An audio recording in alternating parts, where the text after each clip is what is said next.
বৃহস্পতিবার পবিত্র রাতে কেউ যদি এই দোয়াটি 100 বার পরে, কোনোদিন পৃথিবীর কোনো মানুষের কাছে তার হাত পাততে হবে না। পৃথিবীর সব কিছু তার পায়ের নিচে আল্লাহ হাজির করে দিবেন।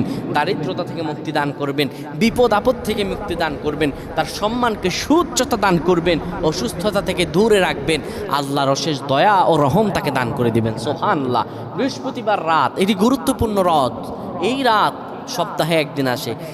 আরবিতে রাত আগে আসে, দিন পরে আসে। সুতরাং বৃহস্পতিবারের যে দিন গিয়ে রাত, এটি বৃহস্পতিবার রাত নয়, এটি শুক্রবারের রাত, এটি জুমাবারের রাত, এটি দোয়া কবুলের রাত, আল্লাহর কাছাকাছি হওয়ার রাত। সুবহানাল্লাহ। এই বৃহস্পতিবার রাত আল্লাহ তাআলা বান্দার দোয়া কবুল করেন।